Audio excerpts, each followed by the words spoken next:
Jadi ini materinya tentang memetakan tujuan dan fokus supaya tujuannya tercapai. Kurang lebih kayak gitu lah. Ini hanya salah satu tools.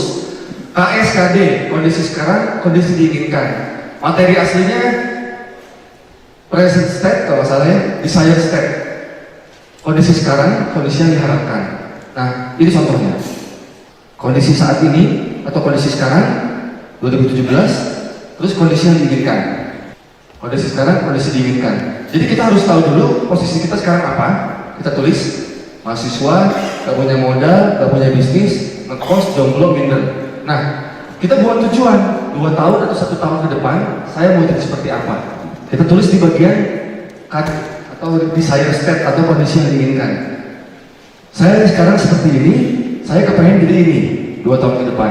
Pengen jadi pengusaha, kepengen punya rumah, kepengen nikah, kepengen haji, kepengen infak 100 juta per bulan, kepengen pede, karena sekarang saya minder. Nah, kalau kita udah ngerti kita mau kemana, setelah itu tinggal how to-nya, jalannya, atau bagaimana cara mencapai ini. Apa yang harus kita tulis di sini? Hal-hal kecil ataupun hal-hal besar yang ada kaitannya dengan impian kita. Contohnya gini, sekolah di WA, cari mentor, mulai usaha 2017, belajar IM, marketer, 1 buku per minggu itu maksudnya baca 1 buku per minggu, ikutan 3 training setiap tahun, ngaji muamalah, kenalan sama 3 orang per minggu. Ini adalah hal-hal besar ataupun hal-hal kecil yang berkaitan dengan visi kita. Simpel ya, materinya simpel banget. Cuma ini membuat kita tambah fokus. Jadi sekarang kita apa, mau kemana, tinggal kita disiplin. Nah ini nanti berkaitan sama leadership. Apakah kita berkomitmen untuk melakukan ini? Apakah kita mau baca 1 buku per minggu tanpa ada yang nyuruh? Kan gitu ya. Kalau jadi seorang pengusaha itu nggak ada yang marahi, nggak ada yang nyuruh-nyuruh. Harus kita yang mendisiplinkan diri sendiri, harus kita yang memotivasi diri kita sendiri, harus kita yang mikir-mikir sendiri. Itu resikonya jadi seorang pemimpin. Nah, begitu kita udah tahu how to-nya, sekarang kita tinggal berkomitmen untuk konsisten, istiqomah melakukan ini. Nah, insya Allah kalau misalnya kita bisa komitmen melakukan hal ini, diharapkan akan mencapai target kita. Nah, tapi teman-teman, KSKD ini sebenarnya tidak selalu digunakan untuk yang dari nol menuju yang sukses. Intinya KSKD itu adalah sekarang dan yang diinginkan. Jadi bisa jadi sekarangnya itu udah sukses, tapi ini lebih berkembang lagi. Contohnya ini, kondisi sekarang 2017-2019, kondisi sekarang omset 200 juta per bulan, outlet cuma punya 1, masih di Indonesia, tim datang dan pergi, misalnya karyawan turnover tinggi, kreatif, spontanitas gitu ya, reaktif itu maksudnya terlalu cepat mengambil keputusan lah istilahnya kayak gitu. Terus banyak hutang bank. Nah ini untuk beberapa orang ini kan kondisi ideal gitu ya untuk beberapa orang. Tapi KSKD ini bisa digunakan untuk kondisi apapun, kondisi kita sekarang yang kita inginkan di masa depan. Contohnya ini ya, ini orang sebagai orang udah menganggap ideal, lebih baik lah. Nah, terus kondisi yang diinginkannya adalah omset 2 miliar per bulan, punya 10 outlet, go internasional, punya tim yang solid dan loyal, proaktif, bebas hutang bank. Itu contohnya, contoh yang diinginkan. Nah, bagaimana caranya? Kita tinggal pikirkan apa-apa saja hal-hal besar ataupun hal kecil yang kira-kira berkaitan dengan impian kita. Tulis di kolom how to. 1 buku per minggu, survei 10 lokasi setiap bulan. Jadi kalau misalnya kita mau buka cabang, kita harus lihat nih, Pak, saya lagi di Bandung. Saya di Bandung itu lokasi-lokasi yang strategis itu di mana ya? Dago, Braga. Kita cari 1 bulan harus ada 10 yang kita survei dan kita telepon, misalnya kayak gitu ya. Terus komitmen. Untuk apa? Untuk memantaskan diri mencapai apa yang kita inginkan. Itu ya kurang lebih. Terus cari konsultan. Konsultan apa? Konsultan di sistem restoran, konsultan kafe dan sebagainya. Gabung ke komunitas bisnis supaya dapat channel. Misalnya supaya dapat tempat gitu. Ada tempat yang kosong nih. Itu kan bisa dapat dari teman-teman sekitar kita ya. Terus yang lain, belajar leadership, pengajian 1 kali 1 minggu supaya apa? Supaya nggak reaktif gitu ya. Kalau pengajian kan menahan diri dari duniawi gitu ya, istilahnya kayak gitulah. Terapi dikit. Terus cicil hutang setiap bulan. Nah intinya adalah KSKD ini digunakan untuk memetakan tujuan dan fokus supaya kita tidak gagal fokus. Apa yang kita saat ini punya, apa yang kita inginkan, inilah hal-hal kecil yang harus kita lakukan untuk memantaskan diri supaya pantas gitu. Simpel kan materinya ya, cuma gitu doang. Dan seterusnya. Apalagi ini nanti teman-teman bisa isi sendiri, disesuaikan dengan kondisi teman-teman sekarang. Omset 1 miliar per bulan, ada yang mungkin di sini ya, pasti ada di sekitar sini. Terus apalagi nih, mungkin sekarang omset 1 miliar per bulan, kepengennya nanti sedekah 1 miliar per bulan. Itu silakan teman-teman kondisikan. Balik lagi, KSKD tidak hanya digunakan untuk orang yang tidak ideal, begitu ideal, tapi orang-orang yang sudah sukses pun bisa menggunakan tools ini untuk memetakan dan fokus sampai ke tujuan. Selesai. Pertanyaan? Halo, Assalamualaikum warahmatullahi wabarakatuh. Waalaikumsalam warahmatullahi wabarakatuh. Saya Ahmadi dari Semarang, Pak. Pak Ahmadi? Ya.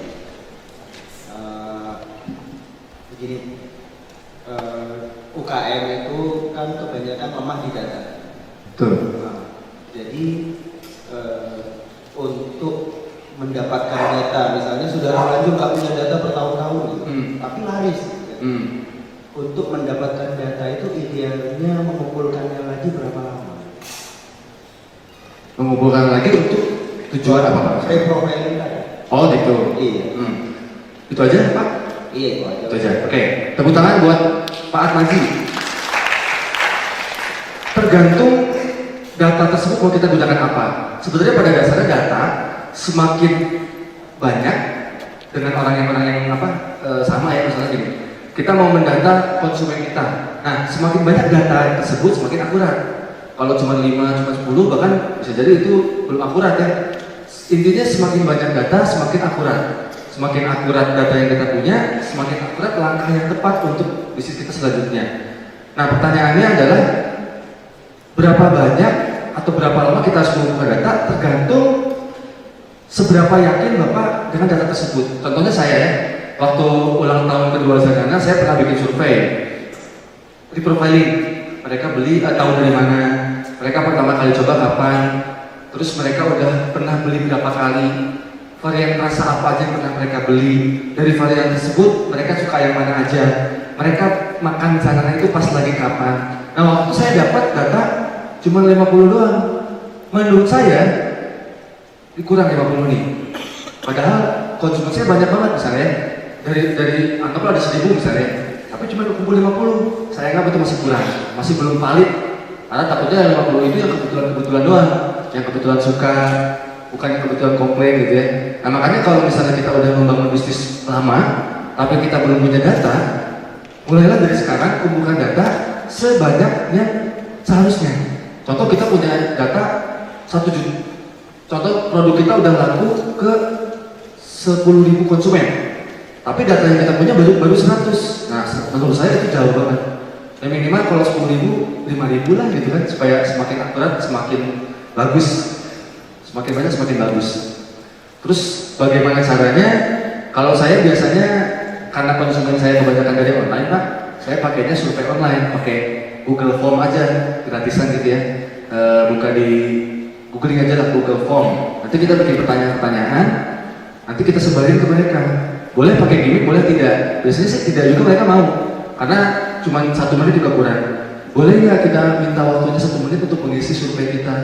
Tinggal, karena surveinya sederhana kan. Apakah ini jawabannya cuma iya atau tidak? Tinggal diklik doang. Itu mereka biasanya mau. Atau ada beberapa juga bisnis yang mereka nggak mau ngisi survei, harus dikasih gimmick. Gimmicknya apa? Diskon. Bantu kita survei ya, nanti dapat diskon. Masukin email nanti dapat potongan harga. Biasanya harus pakai gimmick. Tapi di beberapa bisnis yang konsumennya sudah loyal, mereka biasanya akan sukarelawan dengan senang hati memberi masukan untuk kita. Jadi itu ya, semakin banyak data, semakin akurat, semakin tepat kita membuat langkah-langkah selanjutnya. Itu kurang lebih Pak. Pertanyaan lain? Oh ya, silakan. Saya Anas dari Jakarta. Mas Anas dari? Jakarta. Dari mana? Jakarta. Oh Jakarta. Ya. Kalau boleh tahu Mas Gazan yang ganteng, keren, ya, sukses itu kunci sukses membawa perusahaan ini. Amin. Follower Instagramnya banyak, kemudian misalnya juga banyak, kemudian itu kan sama artis-artis mulu mas, cakep-cakep terus tuh. Gak fokus ya. Apa sih kunci sukses dari Gazana itu gitu kalau versi Mas Gazan? Yang pertama itu, yang kedua kira-kira kalau dari matangga entrepreneurship yang Mas Gazan tadi ceritain, kira-kira posisi Gazana itu Zanana ya, Gazana. posisi Zanana itu ada di posisi mana? Oke. Dan apa sih sebenarnya emotional desire kalau maksudnya gini, apa sih alasan emosional Mas Gazan sehingga ini berjuang dan fight habis-habisan di bisnis ini? Oke. Wah, pertanyaannya bagus. Terima kasih, tepuk tangan buat Mas Anas. Bukan bagus sih, serem pertanyaannya. Saya jawab dulu yang 5 tangga bisnis ya. Zanana masih di systemizing. Masih masalah reseller juga kita masih banyak tantangannya. Masalah channel distribusi juga kita masih cari-cari yang benar yang mana. Masalah SOP juga kita masih belajar. Saya masih belajar tuh di mana? Salah satunya di belajar SOP.com, mungkin teman-teman juga ada juga. Masih belajar. Kalau Zanana masih di systemizing. Nah, terus pertanyaan sebelumnya, apa sih kuncinya gitu ya? Kuncinya apa ya? Saya rasa banyak banget variabelnya. Variabelnya banyak banget. Tapi kalau yang mungkin teman-teman pernah dengar yang disampaikan sama Om Jaya tentang 3 faktor itu ya. Satu faktor bumi, faktor manusia, sama faktor langit. Faktor bumi itu apa? Keilmuan, sunatullahnya, tentang tentang strategi bisnis, tentang operasional bisnis, tentang pemasaran, endorsement, itu di faktor yang pertama, faktor buminya, keilmuannya. Nah, yang kedua adalah faktor manusianya, itu attitude-nya, terus belief system. Belief system itu penting banget. Bahkan saya pernah belajar waktu itu, saya ikutan bimbingan pengusaha gitu ya sama Mas Dagi atau kalau nggak salah. Ada satu riset mengatakan bahwa ternyata kesuksesan seseorang itu, entah itu seorang pengusaha, entah itu seorang dokter atau apapun itu, kesuksesan seseorang itu adalah komposisinya apa? 20% strategi, 80% adalah belief system, attitude. Saya malah belajar seperti itu. Oh, iya ya. Jadi ternyata orang itu sukses, komposisinya sedikit aja strategi, tapi 80% adalah karakter dia. Karakterlah yang membuat seseorang sukses. Lebih banyaknya itu ya. Jadi ternyata itu faktor manusia. Berbicara tentang belief system. Apa sih itu belief system? Belief system itu keyakinan-keyakinan yang kita yakini dalam hati. Contoh ya, yang paling sering kita dengar, kalau kita baik sama orang lain baik sama kita. Kalau kita sedekah 1 kembali 10. Kita akan menuai apa yang kita tanam. Itu namanya belief system. Terus yang seperti apa yang membawa kita kesuksesan? Ya kita pelajari belief apa aja sih yang ada di orang sukses. Contohnya salah satunya aja ya. Salah satunya orang-orang yang sukses, mereka akan selalu belajar, constantly learn and grow. Mereka selalu konsisten untuk belajar dan bertumbuh. Nah, kalau orang-orang yang punya mental seperti ini, mereka akan berprinsip seperti ini. Mereka akan datang ke seminar, pelatihan, workshop, training yang sama berulang-ulang kali. Dia punya prinsip seperti ini. Pasti ada sesuatu yang saya lewatkan. Pasti ada sesuatu yang belum saya tahu. Pasti ada sesuatu yang saya nggak ngerti. Makanya dia mau belajar terus. Nah, orang-orang yang bermental sebaliknya, bermental gagal, mereka selalu berpikir mereka udah ngerti. Saya udah tahu itu. Apa itu? Udah tahu. Mereka akan selalu berpikir mereka udah ngerti. Itu salah satu belief. Dari sekian banyak belief yang harus kita cari tahu dan kita praktekkan dalam kehidupan kita sehari-hari. Jadi yang pertama, keilmuan. Kita harus mempelajari ilmu-ilmu yang dibutuhkan untuk menjadi seorang yang sukses. Ilmu tentang keuangan, ilmu tentang manajemen, itu harus kita pelajari. Dan yang kedua, faktor manusianya. Kita harus mempelajari dan mempraktekkan belief apa saja yang ada pada orang-orang sukses. Contohnya kalau orang gagal, beliefnya bikin usaha bangun, udahlah saya mah nggak bakal jadi pengusaha, udah saya kerja aja, udah saya balik lagi aja jadi orang kantoran. Tapi kalau orang-orang yang punya mental sukses atau punya belief sukses, mereka akan berpikir, saya gagal, ini portofolio saya nih. Jadi kalau saya nanti cerita, saya punya kebanggaan, saya pernah gagal. Nah sekarang kalau misalnya orang mulai usaha, pertama kali mulai usaha terus sukses, suatu saat diminta sharing session di depan panggung.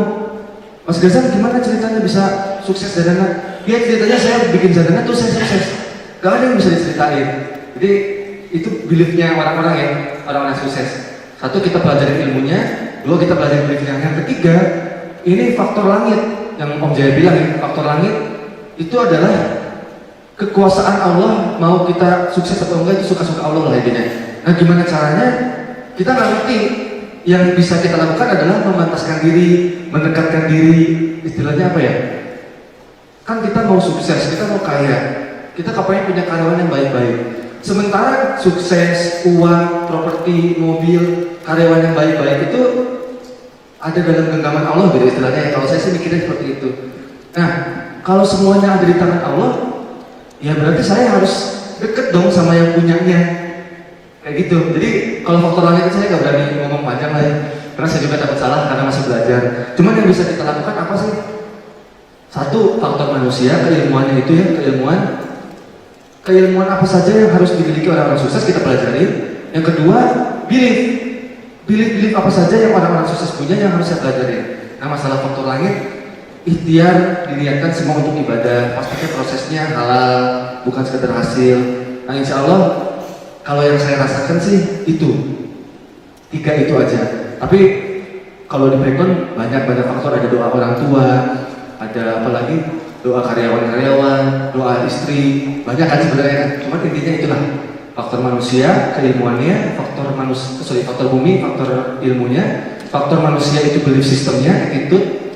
Yang ketiga itu urusan Allah. Mungkin kita pinter, mungkin kita attitude-nya bagus, tapi kalau Allah nggak ngasih ya udah, pasti ada yang salah gitu ya. Mungkin dosa kita banyak atau apalah.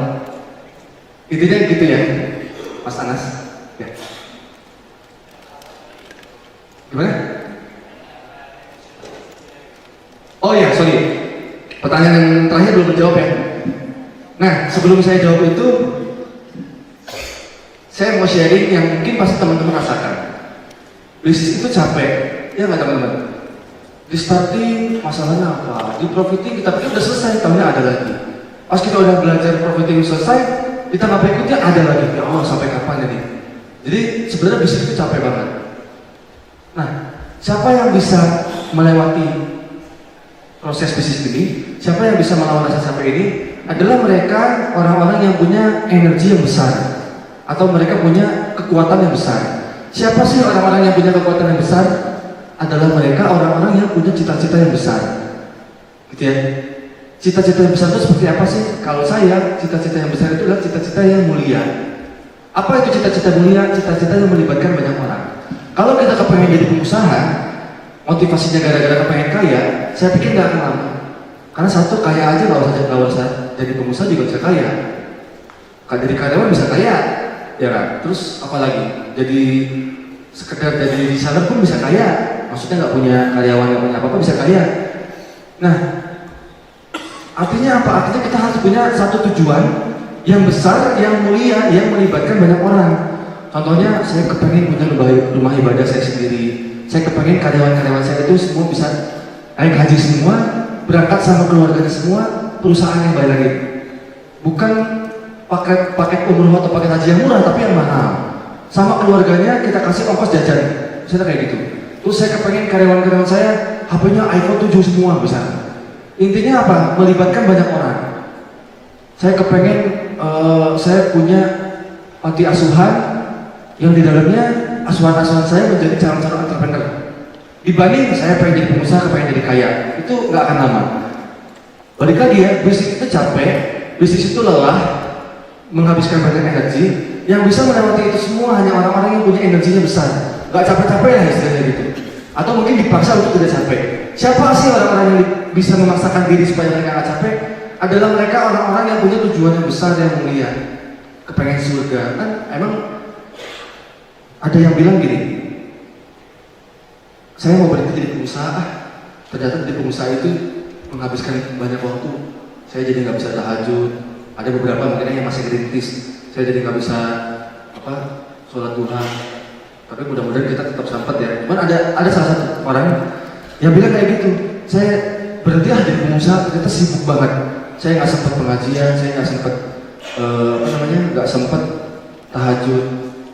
Nah, dia pikir bisnis itu tidak berpahala. Kalau kita niatkan ibadah, insya Allah ada pahalanya. Karena gini, kita itu kan bisnis membuat suatu produk tersebut adalah kebutuhan yang dibutuhkan oleh masyarakat. Artinya apa? Artinya kita itu mengurusi urusan orang lain. Kita sibuk membuat produk, memastikan produk kita sesuai dengan keinginan market. Nah, itu kita dalam tujuan mengurusi kehidupan orang lain. Misalnya kita ya contohnya, kita berbisnis tambal ban, gitu ya. Tambal ban ini mengurusi orang lain. Insya Allah ada pahalanya kalau kita mengurusi urusan orang lain. Insya Allah urusan kita diselesaikan.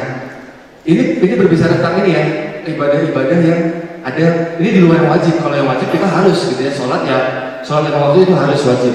Cuman ini kita berbicara, teman saya ini berbicara tentang yang saya bisnis terlalu sibuk jadi nggak bisa ibadah-ibadah yang individual. Kan ada ibadah yang individual, ada ibadah yang melibatkan banyak orang.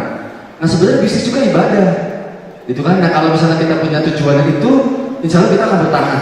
Kita akan bertahan sibuk-sibukan di awal-awal, sampai nanti akhirnya kita punya karyawan, bisnis kita jadi ibadah, tahajud kita jalan lagi, gitu loh. Jadi kembali lagi pertanyaan, apa sih emosional? Apa tadi bilangnya emosional desire ya?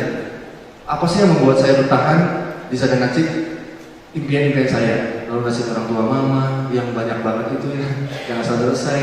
Terus saya pengen ngumrohin karyawan, ngajiin karyawan, plus sama keluarga-keluarganya. Mereka gajinya gede-gede, saya nggak pengen itu. Dan kalau saya berhenti, cita-cita itu saya akan pudar. Karena kalau ditanya, apakah saya cukup? Cukup. Sebelum saya mulai bisnis pun saya cukup. Makan telur, makan telur pun saya cukup kok, udah biasa. Tapi gimana dengan yang lain? Jadi balik lagi, yang membuat saya bertahan adalah itu. Itu, Mas Anas, terima kasih. Pertanyaan lain? Oh iya, silakan Pak. Assalamualaikum warahmatullahi wabarakatuh. Waalaikumsalam warahmatullahi wabarakatuh. Saya Heru dari Bali. Pak Heru? Dari Bali. Pak Heru dari Bali. Ya, pertama kali Mas Reza bikin produk Zanata. Apakah kemasannya seperti kemasan yang sekarang? Pertama kali produknya diluncurkan. Apakah kemasannya seperti yang sekarang yang kita lihat di web? Ada lagi pertanyaan? Coba. Kalau jawabannya misalnya Bukan. Oke, kalau misalnya jawabannya tidak, kira-kira bagaimana caranya supaya kita bisa mendapatkan sebuah ide untuk membuat sebuah kemasan yang menarik, sementara kita sendiri nggak punya keahlian atau nggak punya seni di bidang itu gitu. Artinya maksud saya untuk bisa mendapatkan orang yang tepat sebagai konsultan kita untuk membuat suatu brand terhadap produk yang kita miliki itu seperti apa? Karena gini, saya punya pengalaman ke beberapa tempat seperti itu, tapi ternyata apa yang kita inginkan itu Tidak sesuai dengan apa? sesuai dengan yang kita harapkan. Nah, untuk memilih orang yang tepat sebagai konsultan kita guna bisa membuat produk dengan kemasan sesuai yang kita harapkan, kira-kira yang menjadi patokan Kunci. itu apa? Oke. Terima kasih Mas. Soalnya Siap. Waalaikumsalam warahmatullahi wabarakatuh. Tepuk tangan buat Pak Heru. Nah, berbicara masalah produk, nanti kita akan bahas tuntas di materinya 7 formula membuka bisnis laris. Sebenarnya nanti akan dipecah di sana. Bagaimana? Dan sebenarnya formula itu adalah yang saya praktekkan di sana. Jadi apa yang saya lakukan supaya saya bisa seperti ini itu adalah itu 7 formula bukan laris. Tapi nggak apa-apa, saya share sedikit aja. Pertama, saya memulai sana dulu kemasannya plastik biasa doang. Saya mulai nggak pakai merek. Saya baru dapat merek itu 2 bulan jalan. Dapat dari Mas Mulyadi, teman saya di Camp di Pekanbaru. Mas, saya jualan keripik pisang tapi belum dapat nama nih. Ada ide nggak? Nah, terus Mas Mulyadi bilang, udah aja mereknya Gazanana, Gazan sama banana. Bagus juga, tapi gazan saya hilangin, gitu Gazanana. Jadi saya memulai Zanana itu nggak pakai kemasannya plastik biasa doang gitu ya. Gak pakai stiker apa-apa, apalagi merek, karena belum ada merek. Saya jualan 10 ribuan gitu ke teman-teman. Setelah itu 3 bulan kemudian, 4 bulan kemudian, baru saya dapat ide kemasan, desain. Dari mana saya mendapatkan desain itu? Satu, sebenarnya tidak ada di dunia ini yang original. Jadi tidak ada namanya ide itu pertama kali kita yang menemukan. Sebenarnya enggak. Setiap satu ide muncul itu adalah hasil dari banyak pemikiran. Yang pemikiran-pemikiran itu sudah eksis di dunia ini, gitu ya. Jadi mungkin saya dapat Zanana, saya mengklaim diri saya itu buatan saya. Tapi padahal ide itu muncul dari informasi-informasi yang saya dapatkan di tempat lain. terakumulasi jadilah ide itu. Nah, kenapa saya membuat jaringan seperti itu? Ini salah satu triknya ya Pak ya. Kalau produk kita adalah makanan, lebih rinci lagi nanti keripik pisang atau makanan aja ya. Karena kenapa? Kalau saya produknya keripik pisang, nanti ditaruh di minimarket, itu kan disatuin sama makanan yang lain kan, sama keripik singkong, keripik kentang. Nah, untuk membuat kemasan yang menarik, itu kita harus membuat, kan tujuan kemasan menarik itu adalah membuat orang spontan melihat kemasan kita dan mengambil kemasan kita terlebih dahulu dibanding kemasan yang lain. Itu tujuannya dulu nih. Tujuan membuat kemasan menarik adalah mengundang orang lain untuk melihat. Kalau kemasan ya, kalau restoran gimana outletnya membuat orang lain datang. Itu kalau kemasan. Tujuan dari kemasan menarik adalah membuat orang mengambil.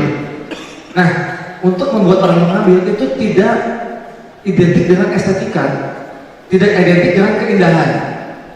Contohnya gini ya, kenapa saya pakai warna kuning? Karena saya lihat kebanyakan makanan-makanan ringan itu terlalu rame, banyak warna, coklat campur hijau, campur terus ada gambar-gambar pohonnya, gambar-gambar orangnya. Nah, tujuan dari kemasan menarik apa? Membuat orang mengambil kemasan kita yang pertama kali. Untuk menjadi orang yang menonjol, kita harus berbeda. Nah, artinya membuat kemasan yang menarik itu semudah itu, sesimpel itu. Kalau orang lain banyak warna, kita menggunakan warna yang simpel, satu aja. Kalau seandainya semua orang pakai warna kuning, saya akan ganti warna yang ramai. Jadi tidak berkaitan dengan estetika, tidak identik dengan estetik. Membuat kemasan yang menarik tidak harus indah, tapi harus efektif. Kalau orang lain logonya ada gambar pisangnya, monyet-monyet, saya disalahkan. Kalau semua orang bisa, kalau semua orang pakai tipografi gitu, saya akan balikin. Saya balikin biar rame sekalian, rame sendirian. Kalau semuanya single color, saya pakai multi color. Kalau semuanya multi color, saya pakai single color. Nah, di mana sih saya mendapatkan inspirasi desain tersebut? Saya cari di Google, referensi kemasan unik. Dapatlah. Waktu itu saya dapat inspirasi dari makanan anjing. Saya dapat dari makanan anjing, warna coklat gitu. Wah, ini bagus nih. Sesuai apa yang harus saya tulis, sesuai sama yang harus saya bikin. Karena yang lain rame, saya mau bikin yang simple. Saya cari contoh kemasan unik simple keluar. Setelah itu tinggal ngomong ke konsultan desain. Yang mana sih konsultan desain yang bagus? Yang portofolionya banyak, gitu ya. Yang pengalamannya banyak. Jadi kalau kita mau kerja sama seseorang, kita lihat dulu portofolionya, pengalamannya apa aja, pernah desain apa aja, hasil desain seperti apa. Karena prinsipnya kalau kita mau dapat kualitas yang bagus, kita investasi harus banyak. You pay peanut, you get monkey. Kita kasih kacang dapat monyet. Kalau kita mau yang bagus, kita bayar profesional. Nah, mindsetnya jangan pengeluaran, tapi investasi. Berapa bikin kemasan? 5 juta. Waduh, mahal banget. Tapi kita prinsipnya itu bukan cost, tapi investasi. Kita keluar 5 juta sekali, tapi dapat desain yang maksimal. Nah, di teman-teman TFM ada juga kok, TFM 1 namanya Mas Hendrik, ya kalau salah dari Markas Desain, atau Mbak Agia Pino, Gelup Desain Jogja. Nanti ada di grup lah, nanti kita share kontaknya. Itu salah dua yang membuat desain-desain packaging untuk UKM yang efektif. Tidak harus estetik, balik lagi ya. Mungkin kemasan kita jelek banget, tapi kalau itu memang efektif, membuat orang lain ambil, kenapa enggak? Gitu. Kayak ikan-ikan itu loh, yang klinik tongfang, itu kan jelek, tapi keinget sama kita kan? Jadi tidak harus indah, yang penting efektif. Gitu ya, Pak Heru, berapa lagi? Masih ada waktu lagi, pertanyaan lain? Siapa? Silakan. Yang dari dulu. Terima kasih. Assalamualaikum warahmatullahi wabarakatuh. Waalaikumsalam. Terima kasih Mas Gazan. Nama saya Yogi. Pak Yogi. Saya dari UB Kantin, salah satu bagian dari unit usaha Badan Usaha Non Akademik Universitas Brawijaya. Terima kasih atas sharing ilmunya kepada kami. Saya ada beberapa pertanyaan Mas Gazan, tapi ini masalah teknis. Yang pertama adalah untuk perihal survei kepada customer itu sebenarnya idealnya ada berapa kali sih supaya kita bisa mengetahui preference atau kesukaan atau keinginan dari customer. Nah, itu yang pertama. Apakah 3 bulan, 2 bulan, ataukah mungkin seminggu sekali? Nah, ini mohon untuk dijelaskan kepada kami. Itu yang pertama. Terus yang kedua, saya nggak tahu ini sudah masuk materi masalah promosi apa belum, marketing ya. Tapi mungkin nggak apa-apa, mungkin ya. Untuk promosi Mas Gazan, marketing itu sebenarnya apakah lebih baik bagi kami ya di UB Kantin itu kita lebih baik menyebarkan leaflet, ya, kemudian leaflet atau kemudian semacam kayak baliho, semacam atau spanduk, atau kita memberikan semacam kayak diskon atau voucher.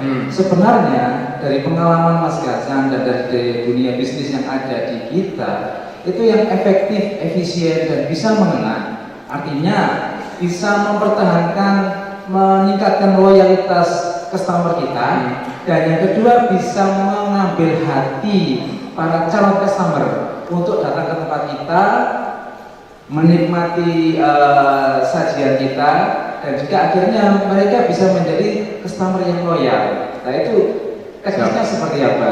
Siap. Saya kira itu aja Mas Gazan. Terima kasih, dan nanti kalau ada waktu kita bisa Siap lagi. Terima kasih sekali lagi buat Pak Yudi. Oke, yang pertama dulu ya Pak ya. Masalah survei, kapan sih idealnya survei itu dilakukan? Survei yang seperti apa dulu? Tergantung tujuan. Misalnya gini, Zanana mau membuat kemasan kecil.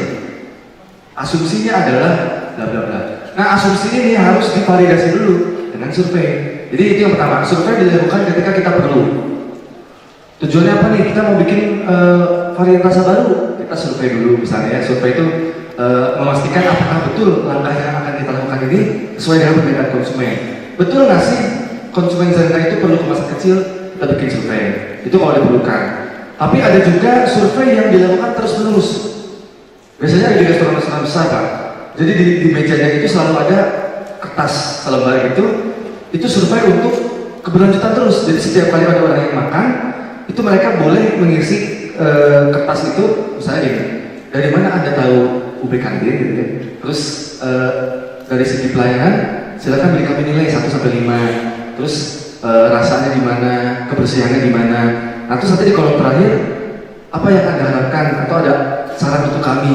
Nah itu terus-terusan bisa dilakukan sepanjang hari, bisa dilakukan. Nah kalau survei yang tadi itu dilakukan ketika kita memang perlu. Kita mau bikin mukena yang bisa nyuci sendiri misalnya gitu ya. Atau apa ya, sejadah yang bisa terbang. Itu kan keinginan kita. Nah keinginan kita itu harus divalidasi apakah betul orang-orang perlu sejadah terbang misalnya gitu ya. Sejadahnya jadi nggak perlu masuk ke tas, sejadahnya terbang-terbang ikutin kita. Itu konyol banget ya. Jadi intinya survei yang kedua itu dilakukan ketika kita memang memerlukan sebuah data. Kalau yang tadi, yang pertama adalah survei yang berkelanjutan terus-menerus supaya kita terus improve. Nah, yang survei yang kedua itu survei yang dilakukan ketika kita perlu data. Itu tentang survei ya Pak ya. Nah terus masalah marketing, nanti kita akan banyak belajar di hari-hari berikutnya, nanti akan banyak pendalaman.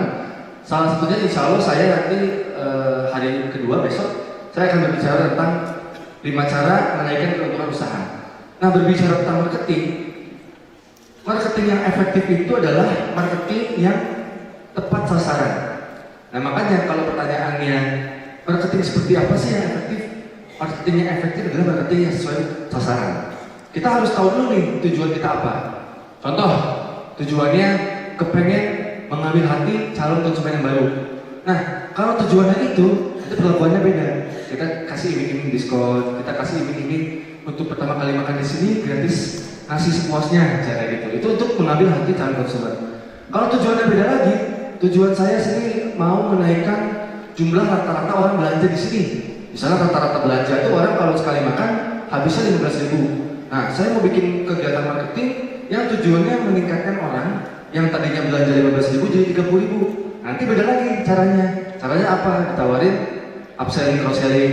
Sekalian yang minumnya nggak deh, sekalian kentangnya, Coca-Colanya gitu. Yang sering kita hadapi gitu, itu beda lagi. Terus contoh lain, saya mau bikin kegiatan marketing supaya konsumen loyal. Nah itu beda lagi triknya. Mungkin kita bisa bikin kupon 10 kali makan, 1 kali gratis. Terus apa lagi? Member card, khusus member UB Kantin diskon Rp1.000 untuk minimal belanja 10.000. 10% berarti kan?